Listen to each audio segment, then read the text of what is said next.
श्री गणेशाय नमः। श्री परमात्मने नमः। श्री वाराह पुराण।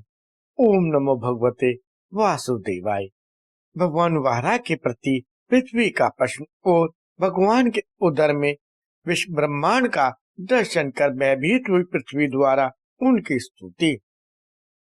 अंतर्यामी नारायण स्वरूप भगवान वाराह, न रत्न न ऋषि, उनके लीला प्रकट करने वाली भगवती सरस्वती और उसके वक्ता भगवान व्यास को नमस्कार करके आसुरी संपत्तियों का नाश करके अंतःकरण पर विजय प्राप्त करने वाले वाराह पुराण का पाठ करना चाहिए, जिनके लीला पूर्वक पृथ्वी का उद्धार करते समय उनके खुरों में फंसकर सुमेरु पर्वत खन खन शब्द करता है।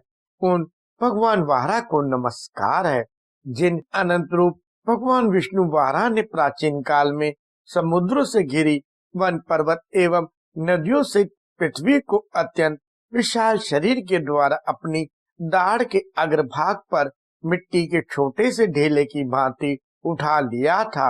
वे कंस, मुर, नरक और रावण आदि असुरों का अंत करने वाले कृष्ण एवं विष्णु रूप से सब में व्याप देव देवेश्वर आदि देव भगवान वाराह मेरी सभी बाधाओं, काम, क्रोध, लोभ आदि आध्यात्मिक शत्रुओं को नष्ट करें। सूत जी कहते हैं, पूर्व काल में जब सर्वव्यापी भगवान नारायण ने वाराह रूप धारण करके अपनी शक्ति द्वारा 91 की अनंत जल राशि में निमग्न पृथ्वी का उद्धार किया, उस समय पृथ्वी ने उनसे पूछा। पृथ्वी ने कहा, प्रभु आप प्रत्येक कल में सृष्टि के आदि काल में इसी प्रकार मेरा उद्धार करते रहते हैं, किंतु केशव आपके स्वरूप एवं सृष्टि के प्रारंभ के विषय में मैं आज तक न जान सकी। जब वेद लुप्त हो गए थे उस समय आप मत्स्य रूप धारण कर समुद्र में प्रविष्ट हो गए थे और वहां से वेदों का उद्धार करके आपने ब्रह्म को दे दिया था। मधुसूदन, इसके अतिरिक्त जब देवता और दानव एकत्रित होकर समुद्र का मंथन करने लगे तब आपने कच्छप अवतार ग्रहण करके मंदराचल पर्वत को धारण किया था। भगवान आप संपूर्ण जगत के स्वामी हैं। जब मैं जल में डूब रही थी तब आपने रसातल से जहां सब और जल ही जल था अपनी एक दाढ़ पर रखकर मेरा उद्धार किया था। इसके अतिरिक्त जब वरदान के प्रभाव से हिरण्यकशिपु को असीम अभिमान हो गया था और वह पृथ्वी पर भांति भांति के उपद्रव करने लगा था, उस समय वह आपके द्वारा ही मारा गया था। देवाधिदेव प्राचीन काल में आपने ही जमाग्नि नंदन परशुराम के रूप में अवतीर्ण होकर मुझे क्षत्रिय कर दिया था। भगवान आपने क्षत्रिय कुल में दशरथी श्री राम के रूप में अवतीर्ण होकर क्षत्रियोचित पराक्रम से रावण को नष्ट कर दिया था तथा वामन रूप से आपने ही बलि को बांधा था। प्रभु, मुझे जल से ऊपर उठाकर आप सृष्टि की रचना किस प्रकार करते हैं तथा इसका क्या कारण है? आपकी इन लीलाओं के रहस्य को मैं कुछ भी नहीं जानती। विभो, मुझे एक बार जल के ऊपर स्थापित करने के अनंतर आप किस प्रकार सृष्टि के पालन की व्यवस्था करते हैं? आपके निरंतर सुलभ रहने का कौन सा उपाय है? सृष्टि का किस प्रकार आरंभ और अवसान होता है? चारों युगों की गणना का कौन सा प्रकार है तथा युगों का क्रम किस प्रकार चलता है? महेश्वर, उन युगों में किस युग की प्रधानता है तथा किस युग में आप कौन सी लीला क्या करते हैं? यज्ञ में सदा संलग्न रहने वाले कितने राजा हो चुके हैं और उनमें से किन किन को सिद्धि सुलभ हुई है? प्रभु, आप मुझ पर प्रसन्न हो और ये सब विषय संक्षेप से बताने की कृपा करें। पृथ्वी के ऐसा कहने पर शुक्र रूपधारी भगवान आदि वराह हंस पड़े। हंसते समय उनके उदर में जगत धात्री पृथ्वी को महिषों से रुद्र, वसु, सिद्ध एवं देवताओं का समूह दिखने लगा। साथ ही उसने वह अपने अपने कर्तव्य पालन में तत्पर सूर्य, चंद्रमा, ग्रहों तथा सातों लोकों को भी देखा।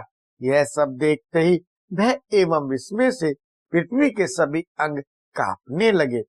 इस प्रकार पृथ्वी को भयभीत देखकर भगवान वारा ने अपना मुख बंद कर लिया। तब पृथ्वी ने उनको चतुर्भुज रूप धारण कर महासागर में शेषनाग की सैया पर सोए देखा। उनकी नाभि से कमल निकला हुआ था। फिर तो चार भुजाओं से सुशोभित उन परमेश्वर को देखकर देवी पृथ्वी ने हाथ जोड़ लिया और उनकी स्तुति करने लगी। पृथ्वी ने कहा, कमल नैन आपके श्री अंगों में पीताम्बर फहरा रहा है। आप स्मरण करते ही भक्तों के पापों का हरण करने वाले हैं। आपको बारंबार नमस्कार है। देवताओं के द्वेषी दैत्यों का दलन करने वाले आप परमात्मा को नमस्कार है, जो शेषनाग की शैया पर शयन करते हैं, जिनके वक्षस्थल पर लक्ष्मी शोभा पाती है और भक्तों को मुक्ति प्रदान करना ही जिनका स्वभाव है। ऐसे संपूर्ण देवताओं के ईश्वर आप प्रभु को बारंबार नमस्कार है।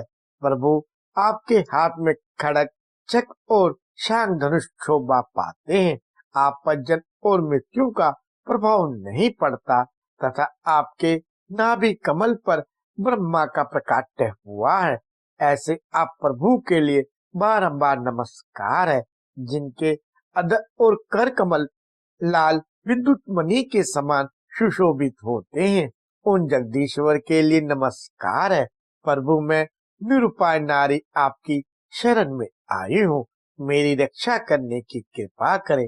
जनार्दन सघन नील अंजन के समान श्यामल आपके इन 12 विग्रह को देखकर मैं भयभीत हो गई हूँ। इसके अतिरिक्त चराचर संपूर्ण जगत को आपके शरीर में देखकर भी मैं पुनः भय को प्राप्त हो रही हूँ। नाथ, अब आप मुझ पर दया कीजिए। महाप्रभु, मेरी रक्षा आपकी कृपा पर निर्भर है। भगवान केशव मेरे पैरों की, नारायण मेरे कटी भाग की तथा माधव दोनों जंघों की रक्षा करें। भगवान गोविंद गुहांग की रक्षा करें। विष्णु मेरी नाभि की तथा मधुसूदन उदर की रक्षा करें। भगवान वामन वक्षस्थल एवं हृदय की रक्षा करें। लक्ष्मीपति भगवान विष्णु मेरे कंठ की, हृषिकेश मुख की, पद्मनाभ नेत्रों की और दामोदर मस्तक की रक्षा करें। इस प्रकार भगवान श्री हरि के नामों का अपने अंगों में न्यास करके पृथ्वी देवी, भगवान विष्णु आपको नमस्कार है, ऐसा कहकर मौन हो गई।